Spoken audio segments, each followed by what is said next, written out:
Okay, video vlog check everybody, Azrael here and we are back again for another vlog. At ngayon, I'll just show it to you yung ginagamit ko ngayon yung Fujifilm X-H2S.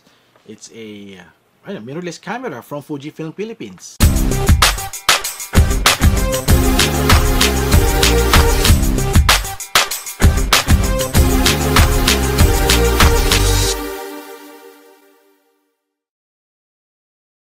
So, hinaram ko tong camera na to kay Fujifilm Philippines nung time na I think bago kami pumunta ng Baler. Yes, tama. Nag-start to sa Baler, February 1 to 7. Tapos ginamit ko to ngayon sa Tagaytay, skateboarding sa some of my travel din. At saka itong recently na Asian Age Group Championships na mga swimmers.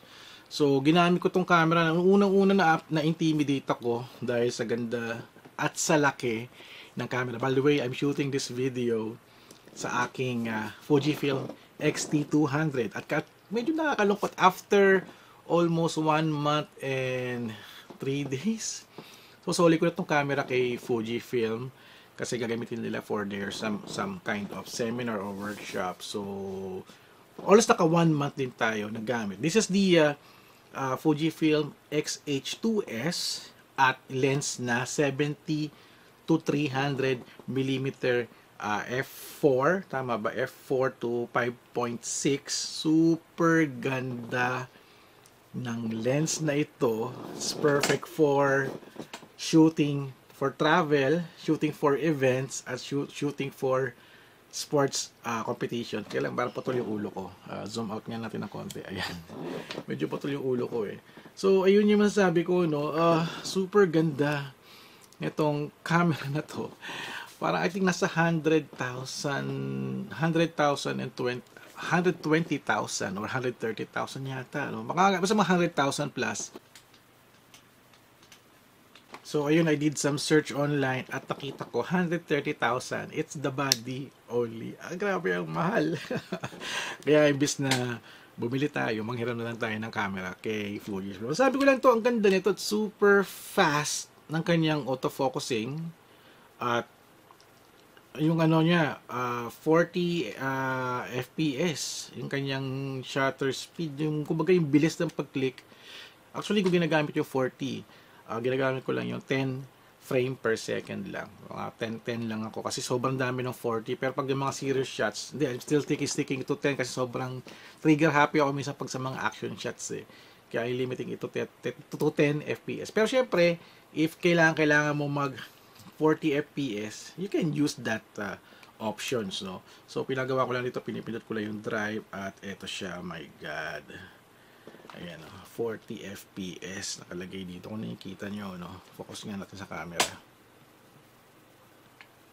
Ayan, 40 FPS. Pero, naka-target lang siya sa akin as kasi kailangan kasi yata yung naka SD card lang kasi ko. Kasi pwede kang mag-save dito using CF. Ayan, kasi I think pag naka CF ka ata, mas bilis yung pag-record. Kasi pag nagdire-diretso ko ng click, siguro 10 FPS, nakabot ako ng 2 seconds or 3 seconds, no? That's 30 FPS na. Ang tagal din niya mag-save ng photo. Medyo nagdi-delay na yung pag-click ko. So, kailangan talaga very maano yung style ko. Kailangan timing talaga. So, I limit to 10 para at least. Kasi sa SD card lang ako nagse-save. Ito yung aking SD card. Dito siya. Ayan. Lagay ko yung SD card dito. This is a SanDisk 80 Mbp per second. Ayan. SanDisk Ultra. Yan ang aking ginagamit sa camera na to. Since sasoli ko ito bukas, no? Wala na ako. Ay, hindi ko pa nga siya nagamit for vlogging na katulad itong ginagawa ko na nagba-vlog ako. Hindi ko siya nagamit kasi ginamit ko lang tong camera na to for shooting pictures and also video. May IBIS daw but I think the lens is merong problema, no? Kasi itong lens kasi not for video eh. Hindi siya ganun ka video kasi pag nag-focus out ako, lumalabo yung, kung nagpo-focusing pa rin siya, pero at least mabilis naman yung tracking naman niya, wala namang problema when it comes to, yun nga lang, pag nagpapaning shots ako at nag-zoom in, zoom out ako, I think baka hindi ko na set siya to continuous focusing pag naka-video. Kasi medyo kasi pag shoot kasi naglilimit din ako ng features ng camera, kasalanan ko rin din eh. Minsan is naka-single autofocus lang ako palagi. Kasi pag naka-continuous focus ako, nauubos yung battery kaagad. Kaya medyo conserved din ako sa battery. Pero may maganda rito is that yung battery naman nito is malaki naman. Ito, I like this camera because of its battery pack. Napakalaki. Sa isang shoot, I think within half a day or more than a half a day, pictures, video ako palagi and using the Fujifilm X-H2. Actually, nung ginagamit ko na to, sobrang nabago yung aking style of shooting. I'm using the X-T4, X-T5, XS10, and XS20. Okay naman sila. Pero dito talaga iba eh. Maybe because of the lens, style of this. Ginamit ko naman din yung aking mga 23mm tsaka 50mm in shooting some photos, which is okay naman, wala namang problema. Ang sobrang sarap lang nitong gamitin is yung pag-click niya. Ayan o, style natin. Mag-click ba to? Hindi ata kaya mag-click kasi madilim. Masyadong tayo. Long lens tayo, 300mm. Pero nakakapag-shoot ako ng moon photos, close-up shots for mga action scenes, lalo na sa surfing, skateboarding, sa swimming, diving, ano pa ba? Ayun, super ganda for travel. Kaya parang nabubudol ako ng lente ng 70 to 300mm, which is, I did some research, one of the most perfect lens. It's perfect for travel, it's perfect for events. For me, ito rin gusto kong gamitin eh, na setup, 300mm, which is right fit, right, yung haba niya, sakto lang. I'm planning to buy a 50mm to 230mm lens kasi mas mura. But this XF lens na 70 to 300, super ganda, super ganda. Super ganda ng output niya.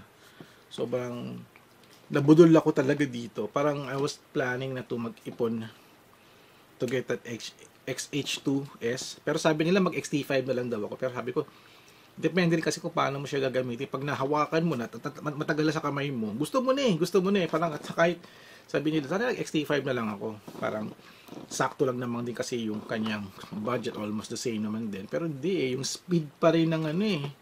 Nung pag-click eh, ibang-iba yung feel eh, na bago talaga yung experience ko when I'm using this camera. Super ganda niya. At maganda rin ito, nakakapag-selfie picture pa ako. Hindi naman ako nakakapag-selfie picture kasi hindi ko pa siya ginamit for vlogging. But I'm always looking at the optical viewfinder, yung electronic EVF niya. Super laki kasi nung kanyang screen. Super laki ng kanyang screen. Kung makikita nyo dito, super laki nung kanyang screen.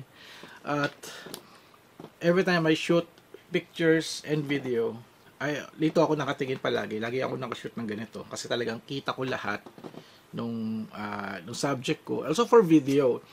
Pag ganito ako mag-shoot for video, parang medyo shaky pa nga eh. Kasi the lens is not good for video eh. So kailangan, ididikit ko siya sa mata ko. As madali akong panning and mag-focus dun sa aking subject. Kahit mag-zoom in ako, kita ko pa rin lahat.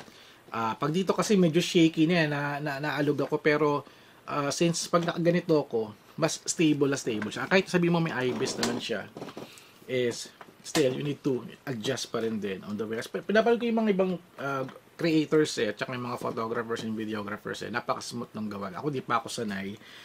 I did the right setting naman. Pero iba talaga yung feeling na pag naka-zoom in ka talaga, kailangan talaga very ingat ka. So para shoot ako, lagi ako nakaganito. Para test yung tripod ko. Wala akong dalang tripod, hindi ako gumamit ng tripod in shooting of my mga pictures and videos ko sa sports photograph, sa mga sports event no. So ito, natutuwa naman ako because of my shots sa Baler. Na-discover nga ako through that na i-invite ako dun sa Asian Age Group Championship, yung mga swimmers. So dahil doon na-discover ako, na-hire ako for that gig to cover the event at also be part of the media team. Kita mo naman no, dahil sa camera na to, na-hire tayo sa isang gig at talagang tuwan-tuwa naman ako. Kaya yung first 4 days ng event na yun, ito yung talagang ginamit ko, taking good shots of our Philippine team na mga swimmers at also siyempre yung mga foreigners na rin din, yung ibang bansang mga team. I took pictures and video na rin din. I'm still learning no sa photography no, kahit nakakasabayan tayo mga professional sports photographers sa mga event. Nakikinig naman tayo sa mga tips nila, sa mga sinishare nila. Talagang gusto ko talaga matuto talaga paano ba yung style nila. Especially sa skateboarding, iba yung style. Sa surfing, iba din. Sa swimming, ibang-iba. Lalo sa diving, ibang-iba din. Since 300mm lang yung limit ko dito, siyempre, naghahanap ako ng magandang angulo na medyo malapit-lapit lang din ang pwesto ko. So, ano pa masabi ko? Hindi siya ganun kabigat. Parang sa akin nga, yung mga Canon full frame, medyo mabigat. Ito parang okay lang. Tsaka maganda to, weather sealed daw to. Nagkakabit din ako ng microphone dito. I tried shooting na rin din Meron siyang microphone input dito and also USB Type-C for charging. Since wala lang kasama doon charger, I'm charging the camera via USB Type-C. Actually, may ginagamit ko microphones.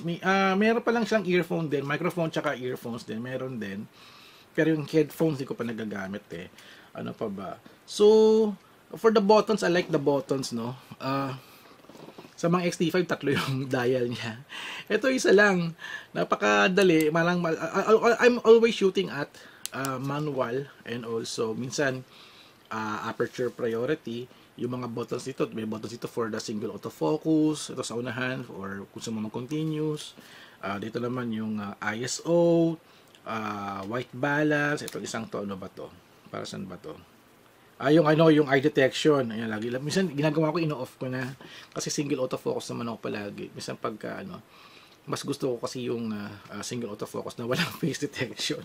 Pero pag mga action scenes, okay lang naman. Pero minsan pala ditipid ka ng battery, kailangan mo talagang magtipid. So, okay naman. This one is the exposure level dito. And yung mga buttons niya similar to the old Fujifilm cameras. So, talagang super ganda. Tapos meron pa siyang monitor dito, no, para makita yung mga settings. At tumitingin din ako minsan dito. Parang, I think yung 1 hour and 17 minutes, it's the video recording yata. I think it's the video recording naman matitira niya, no.